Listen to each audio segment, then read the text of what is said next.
उत्तराखंड में कुंभ मेले के लिए लाखों की भीड़ जुट रही है, लेकिन उत्तराखंड सरकार मेले को जल्द खत्म न करने पर अड़ग है, यानी कि कुंभ 30 अप्रैल तक चलेगा।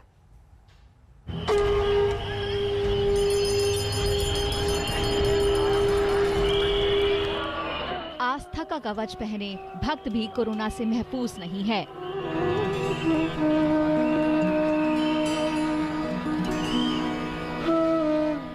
कुंभ हो या शक्तिपीठ, कोरोना हर जगह दस्तक दे रहा है। नवरात्र के मौके पर जम्मू कश्मीर के वैष्णो देवी धाम में जुट रही भीड़ के बीच कोरोना का टाइम बॉम्ब टिक टिक करने लगा है।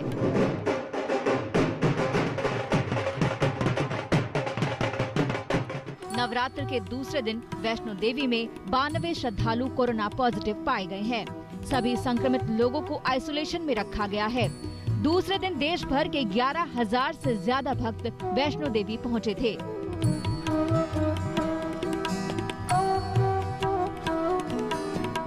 लाखों की भीड़ उत्तराखंड के हरिद्वार में जुट रही है। कुंभ मेले में पवित्र डुबकी लगाने के लिए देश के कोने कोने से श्रद्धालु यहां पहुंच रहे हैं। कल शाही स्नान के दिन आई ये तस्वीरें सवाल उठा रही हैं कि बचाव के सारे नियम कायदे ताक पर रखने के बाद कोरोना आखिर कैसे रुकेगा। उत्तराखंड में 24 घंटे में 1953 नए केस सामने आए हैं, जो इस साल का सबसे ज्यादा आंकड़ा है। इसमें सबसे ज्यादा 796 मरीज देहरादून से हैं, जबकि 525 मरीज हरिद्वार में मिले हैं।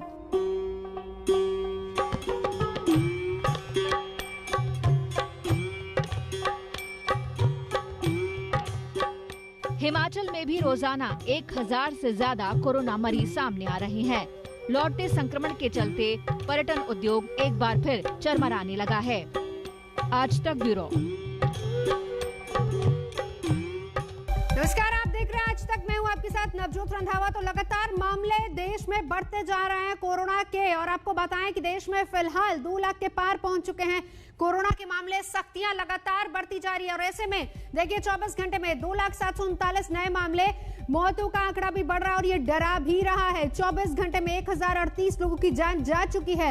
ये हालात हैं फिलहाल देश में। और इस बीच हम आपको ये भी बता दें कि तमाम रिपोर्टर्स हमारे साथ रहेंगे, कुमार कुणाल, क्योंकि आज बहुत अहम दिल्ली के लिए फैसला हो सकता है। क्या वीकेंड लॉकडाउन होगा या नहीं? अहम बैठक चल रही है। 1 बजे अरविंद केजरीवाल मुखातिब होंगे प्रेस से, चलेंगे उनके पास। विद्या मेरे साथ रहेंगी, कुमार अभिषेक लखनऊ का हाल, सत्येंद्र चौहान रहेंगे, और साथ ही साथ जयपुर से मेरे सहयोगी शरद हमारे साथ हैं। लेकिन मध्य प्रदेश का हाल सबसे पहले देख लीजिए, किस तरीके से सरकारी सिस्टम तैयार है कोरोना के बढ़ते मामलों से निपटने के लिए।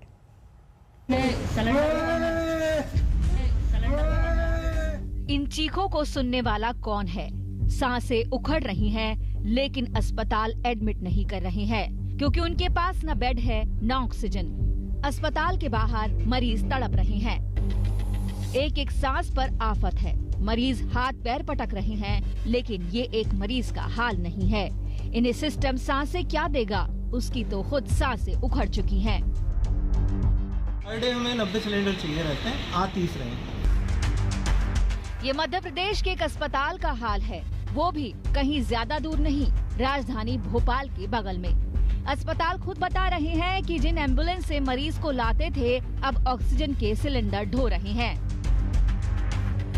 मध्य प्रदेश सरकार का दावा है कि उसने ऑक्सीजन की उपलब्धता 130 मीट्रिक टन से बढ़ाकर 267 मीट्रिक टन कर दी है, यानी ऑक्सीजन सप्लाई दोगुनी कर दी है। लेकिन डिमांड इससे भी 2 गुना ज्यादा है, इसलिए संकट तो होगा ही।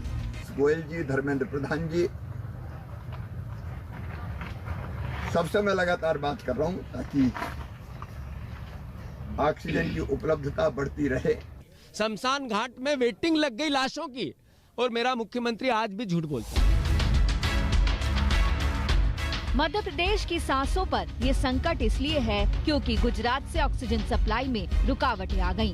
महाराष्ट्र से ऑक्सीजन सप्लाई बंद हो गई। भोपाल से हेमेंद्र शर्मा के साथ आज तक ब्यूरो। तो ये मध्य प्रदेश की तस्वीर हमने आपको दिखाई, लेकिन नजरें अब दिल्ली पर। क्या वीकेंड लॉकडाउन होगा और सख्तियां क्या कुछ होंगी? एलजी और अरविंद केजरीवाल दोनों के बीच अहम बैठक चल रही है और इस बैठक पर लगातार आज तक की नजर बनी हुई। सीधा चलेंगे, कुमार कुणाल मेरे सहयोगी इस वक्त हमारे साथ मौजूद है। 1 बजे दिल्ली वाले किस नए और बड़े फैसले की उम्मीद कुमार कुणाल कर सकते हैं? देखिए, आज गुरुवार है और 2 दिन का वक्त है वीकेंड में। हो सकता है कि वीकेंड लॉकडाउन लगाए जाए और उसके लिए तैयारियां आज से शुरू कर दी जाएं। उसकी जो रूपरेखा होगी, क्या कुछ होगा, उसके क्या नियम होंगे, ये तमाम घोषणाएं कर सकते हैं अरविंद केजरीवाल। लेकिन हमें इंतजार करना पड़ेगा 1 बजे का, क्योंकि तब जो भी मीटिंग में होगा, क्योंकि ये भी जो मीटिंग है वो कोई एक दूसरे से मिलकर बैठक नहीं हो रही है, वर्चुअल बैठक हो रही है, वर्चुअल मीटिंग चल रही है उपराज्यपाल और मुख्यमंत्री के बीच में, और वर्चुअल ही प्रेस कॉन्फ्रेंस भी होगी। उसमें भी जो जानकारी देंगे, सब कुछ वर्चुअल होगा। ये कोविड के काल ने एक नया सिस्टम भी बना दिया है। लेकिन जो अभी तक स्थिति है, सड़कों पर भीड़ दिखाई दे रही है, उसको कैसे कंट्रोल करेंगे, उसको कैसे नियंत्रित करेंगे, बाजारों में जो आवाजाही चल रही है उस पर कैसे लगाम लगाया जाएगा, उसको लेकर के महत्वपूर्ण फैसला लेना है। महत्वपूर्ण फैसले को अमल में भी लाना है। ये बड़ी चुनौती है, क्योंकि फैसला तो कई सारे ले लिए जाते हैं। उन फैसलों को अमल में कैसे लाया जाए जमीनी तौर पर, ताकि जो एक तरीके से आपको पता होगा कि अभी तक 10,000 से नीचे पूरे मामले चल रहे थे, अचानक 18,000 मामले, 17,000 से ज्यादा मामले पिछले 2-3 दिनों में आ गए हैं। तो ये जो लगाम नहीं लग रही है संख्या पर, उस संख्या पर लगाम लगाने की जरूरत है, क्योंकि बेड चाहे आप जितने भी इंतजाम कर लें, नाकाफी साबित हो रहे हैं। वेंटिलेटर नहीं है, आईसीयू बेड की कमी है, साथ ही साथ लोगों को हमने देखा है भटकते हुए प्लाज्मा की खोज में, वो बहुत मुश्किल आ रही है। तो ये तमाम चीजें जो है चौतरफा चुनौती है, उस चुनौती से कैसे निपटा जाए, इस पर बड़ी मीटिंग। जाहिर सी बात है, नियम लागू होंगे, लेकिन बड़ी बात यह है कि सख्ती से कैसे उसको लागू करवाया जाएगा। आप सभी लोग हमारे साथ लगातार बने रहिए। लेकिन इस बीच बंगाल का हाल भी हम आपको बता देते हैं, क्योंकि लगातार चुनाव वहां पर चल रहा है, लेकिन वहां पर भी मामले बढ़ते जा रहे हैं। क्या नेता और क्या जनता कोरोना नियमों की सब लोग धज्जियां उड़ा रहे हैं, और इसका असर आंकड़ों में अब नजर आने लगा है।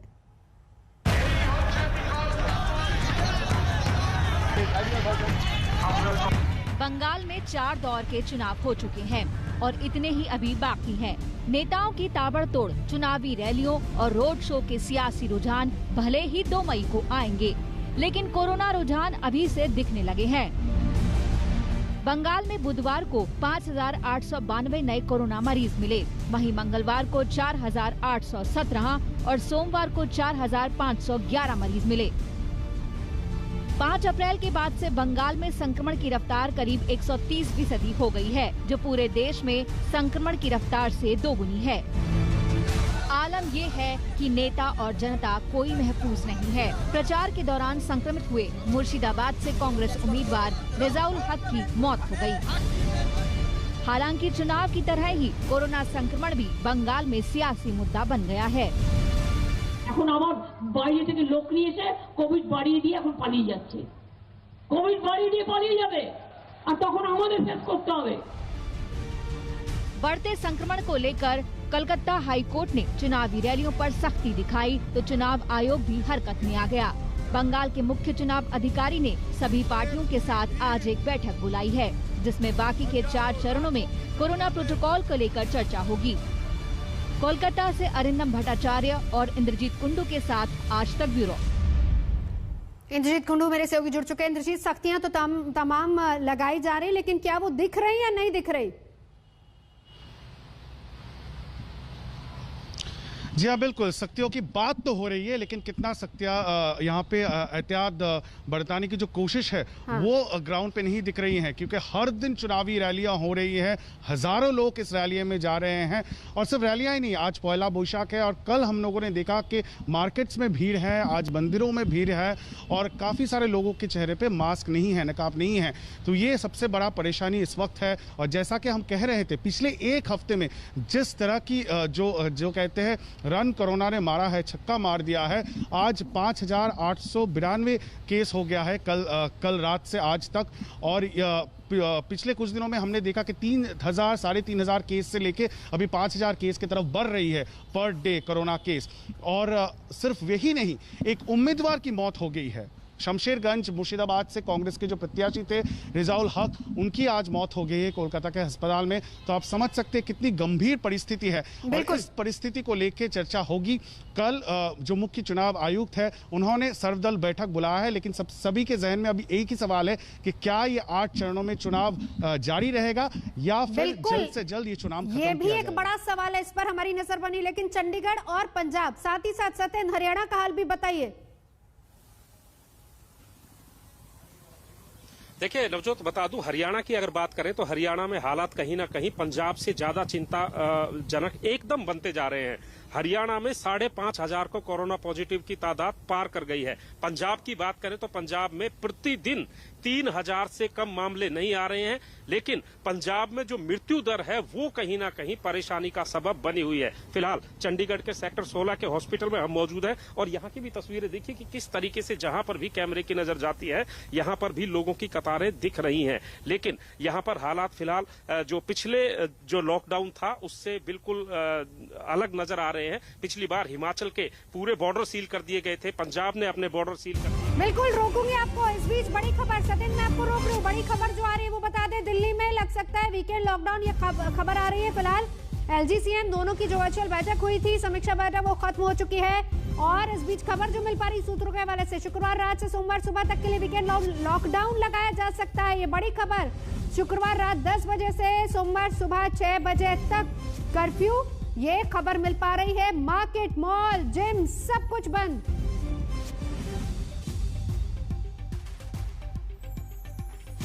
सीधा चलेंगे, कुमार कुणाल मेरे सहयोगी इस वक्त जुड़ चुका है। कुणाल, अपडेट। बिल्कुल यही जो संभावना थी वो जताई जा रही थी और जो निकल करके खबर आ रही है, हालांकि इसकी आधिकारिक पुष्टि करेंगे खुद मुख्यमंत्री अरविंद केजरीवाल। जो जानकारी है, शुक्रवार शाम के बाद लॉकडाउन लगा दिया जाएगा, यानी आज गुरुवार है, कल शाम से लॉकडाउन शुरू हो जाएगा और सोमवार के सुबह तक।